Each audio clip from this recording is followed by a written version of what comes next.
UP में सभी 4 चरणों में होने वाले पंचायत चुनाव का रण पूरा हो चुका है। गांव की सरकार चुनने के लिए वोट डाले जा चुके हैं और अब इंतजार है 2 मई का, जब वोटों की गिनती की जाएगी। वोटों की गिनती के लिए नए नियम बनाए गए हैं और इसके लिए जरूरी है मतगणना केंद्र तक आने वाले सभी प्रत्याशियों और पोलिंग एजेंटों को कोरोना रिपोर्ट नेगेटिव लानी होगी। तो साथ ही काउंटिंग को रोकने के लिए सुप्रीम कोर्ट में याचिका दाखिल करेगा। 1 तारीख को यानी कल सुप्रीम कोर्ट में इस याचिका पर सुनवाई की जाएगी। मतलब कल यह तय होगा कि 2 मई को पंचायत चुनाव के वोटों की गिनती होगी या इस पर रोक लगाई जाएगी। 15 अप्रैल से पूरे यूपी में अलग अलग चरणों में वोटिंग की प्रक्रिया शुरू हुई थी। पहले चरण में 15 अप्रैल को 18 जिलों में वोट डाले गए। बात दूसरे चरण की करें तो दूसरे चरण की वोटिंग 19 अप्रैल को हुई। दूसरे चरण में 20 जिलों में वोटिंग हुई और वहीं तीसरे चरण में 20 जिलों में गांव के सरकार चुनने की प्रक्रिया पूरी हुई। तीसरे चरण में 26 अप्रैल को वोट डाले गए और चौथे और अंतिम चरण का मतदान कल यानी 29 अप्रैल को संपन्न हुआ। 29 अप्रैल को 17 जिलों में वोटिंग की प्रक्रिया पूरी हुई। तो पंचायत चुनाव के सभी चरणों में कोविड प्रोटोकॉल का जमकर उल्लंघन हुआ। इस दौरान बूथों पर सोशल डिस्टेंसिंग का बिल्कुल भी ख्याल नहीं रखा गया और कोरोना के बढ़ते संक्रमण के बीच इस तरह की लापरवाही से संक्रमण फैलने का खतरा भी बढ़ गया। इसको देखते हुए सुप्रीम कोर्ट में एक याचिका दाखिल की गई। याचिका में 2 मई को होने वाले चुनाव पर रोक, काउंटिंग पर रोक लगाने की मांग की गई है। तो 2 मई को वोटों की गिनती है और उससे ठीक एक दिन पहले यानी 1 मई को सुप्रीम कोर्ट अब इस याचिका पर सुनवाई करेगा, जिसके बाद यह तय हो जाएगा कि 2 मई को वोटों की गिनती होगी या नहीं। बहरहाल सुप्रीम कोर्ट ने यूपी सरकार और राज्य चुनाव आयोग को नोटिस भी जारी किया है, जिसके बाद अब कल 10:30 बजे इस मामले पर सुनवाई होगी।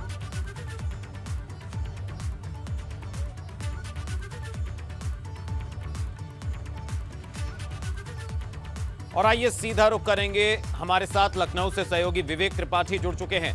विवेक, आपसे जानना चाहेंगे, कल मतों की गिनती को लेकर सुप्रीम कोर्ट में अहम सुनवाई होनी है, क्या लग रहा है यहां पर? क्योंकि अगर बात करें पंचायत चुनाव के चारों फेज में जिस तरह से वोटों की जिस तरह से वोटिंग हुई, वहां पर सोशल डिस्टेंसिंग का जो प्रोटोकॉल था वो तो तार-तार होता नजर आया, कहीं भी जो है इंतजाम काफी नजर नहीं आए। अब ऐसे में कल की सुनवाई कितनी अहमियत रखती है? जी, मैं आपको बताना चाहूँगा कि पंचायत चुनाव को लेकर शुरुआत से ही विरोध रहा है। तमाम राजनीतिक संगठनों ने और जो कर्मचारी संगठन है या एनजीओ हैं, उन्होंने भी विरोध किया है कि ये संक्रमण का बहुत बुरा दौर है, संक्रमण तेजी से फैल रहा है। ऐसी परिस्थितियों में पंचायत चुनाव ना कराया जाए, क्योंकि पंचायत चुनाव इस देश की सबसे छोटी इकाई का चुनाव है, गाँव-गाँव का चुनाव है और गाँव में संक्रमण फैल जाएगा तो उसको कंट्रोल करना मुश्किल होगा। और यही परिस्थितियाँ हुई। देखिए, पिछले जो 4 चरण हुए हैं उसमें तमाम लोगों ने अपना विरोध दर्ज कराया, सांसदों ने चिट्ठी लिखी मुख्यमंत्री को और ये मांग की कि इसको पंचायत चुनाव को रोका जाए, लेकिन नहीं रुका। इसके अलावा हाईकोर्ट में सुनवाई भी हुई, कई लोगों ने इसमें याचिका दाखिल की, लेकिन पंचायत चुनाव नहीं रोका गया। हाईकोर्ट ने यहाँ तक कि राज्य निर्वाचन आयोग को निर्देश भी दिए, फटकार भी लगाई, लेकिन चुनाव प्रक्रिया चलती रही। अब जब सांप निकल चुका है और पूंछ बाकी है तो पूंछ को पकड़ने की कोशिश हो रही है। ये कहा जा रहा है कि 2 मई को जो काउंटिंग होनी है, मतगणना होनी है, उस पर रोक लगाई जाए। अभी कुछ कर्मचारी संगठनों ने, जिसमें सबसे बड़ा संगठन शैक्षिक संगठन है, जो शिक्षक जुड़े हुए हैं, उन्होंने भी मांग की है, राज्य सरकार से मांग की है और कहा है कि मतगणना को रोका जाए, क्योंकि पिछले 4 चरणों में 1500 के आसपास, मतलब 1500 के आसपास जो ड्यूटी पर थे, शिक्षक हैं, स्थानीय निकाय के कर्मचारी हैं और जूनियर इंजीनियर जिनको ड्यूटी पर लगाया गया था, उनकी मौत हो चुकी है। ये आंकड़ा बड़ा डराने वाला है और कई संक्रमित अभी उपचार भी करा रहे हैं। ऐसे में मतगणना रोकी जाए, लेकिन देखिए, जो होना था वो हो चुका है। अब सिर्फ मतगणना रोकने से कोई फायदा नहीं होगा, उसका कोई लाभ नहीं होगा। 2 तारीख को जो भीड़ जुटेगी, हालांकि प्रशासन ने, सरकार ने स्पष्ट कर रखा है कि मतगणना के बाद जो जीतेंगे प्रत्याशी वो जुलूस नहीं निकालेंगे, उस पर प्रतिबंध है, जश्न मनाने पर प्रतिबंध है, विजय जुलूस पर प्रतिबंध है।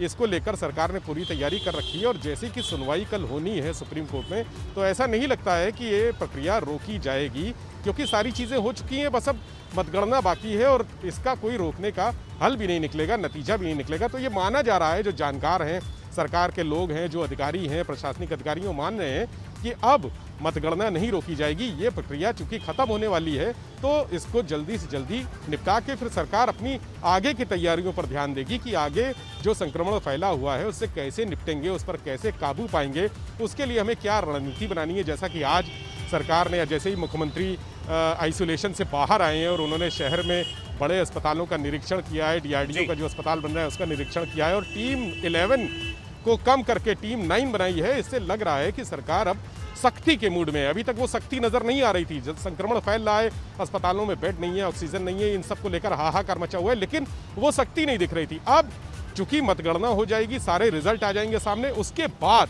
ये सख्ती बरती जाएगी। सरकार सख्त मूड में है, सख्त रवैया अपनाने के नज़रिया है अब जो आगे होने वाला है। हो सकता है कई अधिकारी इसमें गाज गिरे उन पर और कई अधिकारियों में परिवर्तन हो, कार्य का फेरबदल हो, स्थानांतरण हो। ये सारी प्रक्रियाएं पंचायत चुनाव की जो रिजल्ट आने के बाद ये चीज़ें सामने आएंगी। तो सुप्रीम कोर्ट में जो भी निर्णय होगा, लेकिन जानकारों का मानना है कि निर्णय पक्ष में ही होगा और मतगणना होगी, क्योंकि अब सारी चीजें खत्म हो चुकी हैं। अब सिर्फ एक मुद्दा बाकी है, बड़ा सवाल यहाँ पर ये कि प्रशासन कितना तैयार है मतगणना को लेकर, क्योंकि हमने देखा वोटिंग के दौरान जो भी प्रयास किए गए वो नाकाफी साबित हुए। ना तो सोशल डिस्टेंसिंग का वहां पर पालन हुआ।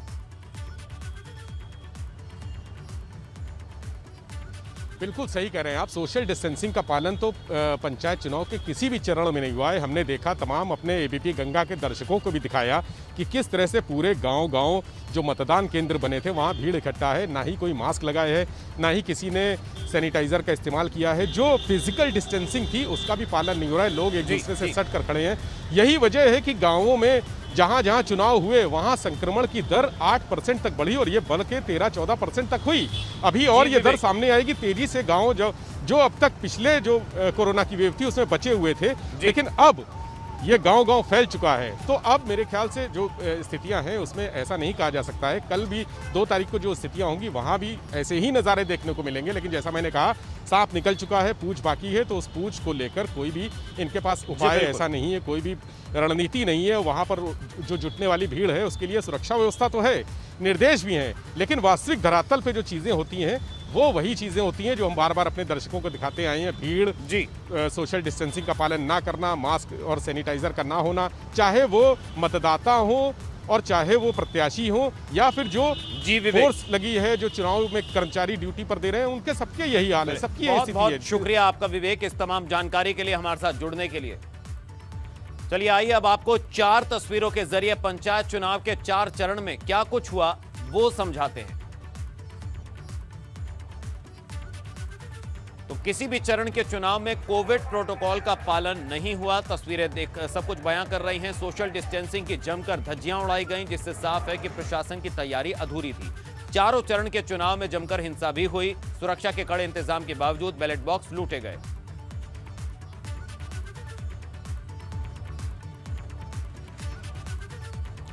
तो यूपी निर्वाचन आयोग के निर्देश पर पंचायत चुनाव के मतगणना के लिए प्रत्याशियों को अपने एजेंटों का कोरोना नेगेटिव रिपोर्ट के बाद ही जिला प्रशासन पास जारी करेगा, जिसको लेकर आज फतेहपुर जिला अस्पताल, सीएचसी और पीएचसी में कोरोना जांच कराने के लिए भीड़ उमड़ पड़ी। इस दौरान ना तो सरकार द्वारा जारी गाइडलाइंस का पालन किया गया और ना ही दूरियां दिखी।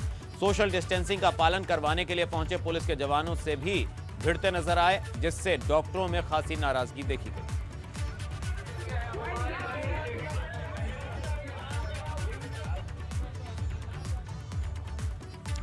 वहीं इटावा में भी आलम कुछ ऐसा ही था कि कोरोना जांच कराने के लिए लोगों की भारी भीड़ अस्पतालों में पहुंची। प्रत्याशियों, मतगणना एजेंट्स की भारी भीड़ उमड़ी, जिस दौरान सोशल डिस्टेंसिंग का पालन नहीं किया गया। मतगणना से पहले ही कोरोना प्रोटोकॉल की धज्जियां उड़ाई गईं। पहले ही दिन एक प्रखंड में 30 लोगों की एंटीजन रिपोर्ट पॉजिटिव आई, जो एक चिंता का संकेत है।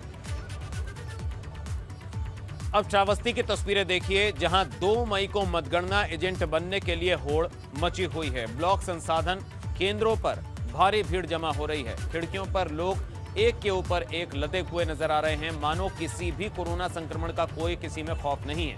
इस दौरान प्रशासन की तैयारियों पर भी सवाल खड़े हो रहे हैं। हालांकि ऐसे माहौल में उम्मीदवारों और एजेंटों को भी अपने स्तर से अपनी जिम्मेदारी निभानी चाहिए। औरैया में भी हालात बुरे हैं। कई लोगों की कोरोना से मौत हो चुकी है। रोजाना कोरोना संक्रमण के मामलों में इजाफा हो रहा है, लेकिन लोग हैं कि मानने को तैयार नहीं है। प्रशासन पंचायत चुनाव में मतगणना एजेंट बनने के लिए कोरोना टेस्ट को जरूरी किया गया है और इसके लिए अस्पतालों में कोविड प्रोटोकॉल की जमकर धज्जियां उड़ाई जा रही। हालांकि पुलिसकर्मी भीड़ पर काबू पाने और प्रोटोकॉल का पालन कराने की कोशिश में जुटे रहे, लेकिन भीड़ इतनी ज्यादा है कि व्यवस्थाएं नाकाफी साबित हो रही।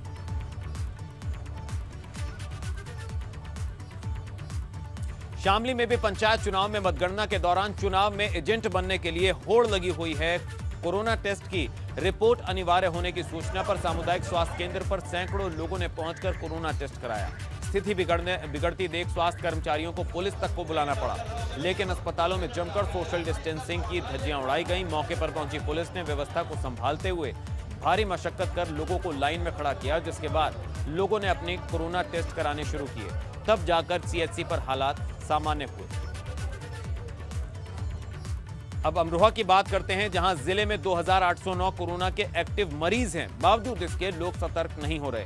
प्रत्याशियों के एजेंट पास बनाने को लेकर लंबी भीड़ लगी हुई है। सोशल डिस्टेंसिंग की धज्जियां उड़ाई जा रही हैं। मतगणना स्थल पर जाने के लिए प्रत्याशियों के समर्थक पास बनवा रहे हैं।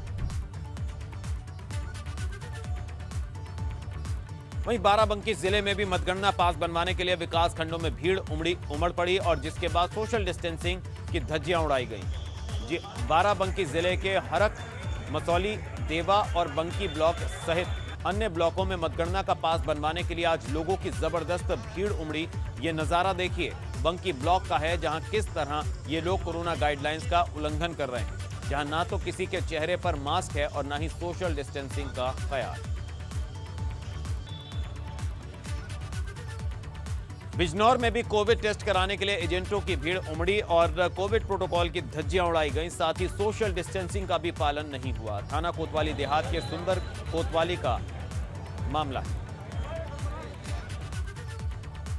एक तरफ कोरोना का संक्रमण है तो दूसरी तरफ लापरवाही का आलम। पंचायत चुनाव में मतगणना में एजेंट बनने के लिए जिस कदर लोग लापरवाही की सारी दीवारें तोड़ रहे हैं, उससे सीधा संक्रमण के बढ़ने का खतरा बढ़ रहा है। किसी भी जिले की बात कर लीजिए, फतेहपुर, इटावा, श्रावस्ती, शामली, अमरोहा, हर जगह कुछ यही हाल है। लोग लापरवाही के साथ अस्पताल पहुंच रहे हैं। एजेंट पास लेने के लिए बने केंद्रों पर भी आलम कुछ ऐसा ही है। प्रशासन की तमाम कोशिशों के बावजूद कोविड प्रोटोकॉल का पालन नहीं हो पा रहा है। यूपी में 15 अप्रैल को पंचायत चुनाव के पहले चरण के लिए वोट डाले गए। कैसी रही पहले चरण की वोटिंग, कहां हिंसा हुई और कितना कोरोना प्रोटोकॉल का पालन किया गया, देखिए आप इस रिपोर्ट में।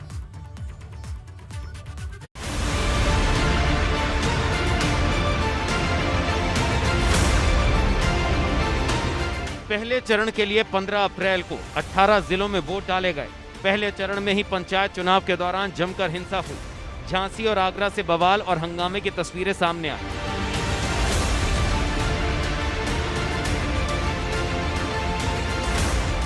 झांसी के बबीना ब्लॉक के एक बूथ पर एक युवक पर लोगों का गुस्सा फूट पड़ा। लोगों ने फर्जी वोट डलवाने का आरोप लगाते हुए उसकी पिटाई कर दी। इस दौरान मौके पर पहुंची पुलिस ने हंगामा कर रहे लोगों को खदेड़ दिया और आरोपी युवक को हिरासत में ले लिया। बात आगरा की करें तो पहले चरण के मतदान में बूथ से मतपेटिका की ही लूट को अंजाम दे दिया गया, जिसके बाद मौके पर पहुंचे आला अधिकारियों ने उपद्रवियों की पहचान और मतपेटिका की तलाश शुरू की। झांसी में ही एक दूसरे बूथ पर मतदान करा रहे अफसरों पर धांधली का आरोप लगा था। लोगों ने जमकर हंगामा किया। इस दौरान मारपीट के साथ साथ मतपेटियां भी फेंक दी गई, तो वहीं सेक्टर मजिस्ट्रेट की गाड़ी में जमकर तोड़फोड़ की गई। कानपुर में हुए पहले चरण के चुनाव में भी हिंसा हुई, जहां बिल्हौर थाना इलाके के तरबियतपुर गांव में फर्जी वोट डालने का आरोप लगाते हुए जमकर बवाल हुआ। इस दौरान ग्रामीणों ने जमकर हंगामा भी किया। बात आगरा की करें तो वोटिंग के दौरान दो पक्ष आपस में भिड़ गए। देखते ही देखते विवाद बढ़ता चला गया और जमकर लाठी डंडे चले, जिसमें 4 लोग गंभीर रूप से घायल हो गए। भदोही में भी कुछ ऐसा ही हुआ, जहां गोपीगंज में पोलिंग बूथ पर फर्जी मतदान को लेकर हंगामा होने लगा, जिसके बाद जमकर मारपीट हुई। इस दौरान थोड़ी देर तक के लिए वोटिंग भी रोकनी पड़ी। Bureau report, ABP Ganga. तो त्रिस्तरीय पंचायत चुनाव के तीसरे चरण का मतदान 26 अप्रैल को संपन्न हुआ। 20 जिलों में 49,729 पोलिंग बूथों पर मतदाताओं ने अपने गांव की सरकार के लिए मतदान किया। लगभग 3,05,71,613 वोटर्स को वोट डालने थे। इस दौरान 20 जिलों की 2.14 लाख से अधिक सीटों पर 3.5 लाख से ज्यादा उम्मीदवारों की तकदीर मशीन में कैद हुई है। कोरोना काल में हो रहे पंचायत चुनाव को लेकर मतदान के दौरान भी कोविड संबंधी प्रोटोकॉल का सख्ती से पालन कराया गया। हालांकि कई जगह कोरोना प्रोटोकॉल का उल्लंघन भी हुआ। जिन 20 जिलों में 26 को वोट डाले गए, उनकी तस्वीर हम आपको दिखा रहे हैं। अमेठी, उन्नाव, औरैया, कानपुर देहात, कासगंज, चंदौली, जालौन, देवरिया, पीलीभीत, फतेहपुर, फिरोजाबाद, बलरामपुर, बलिया, बाराबंकी, मेरठ, मुरादाबाद, मिर्जापुर, शामली, सिद्धार्थनगर और हमीरपुर।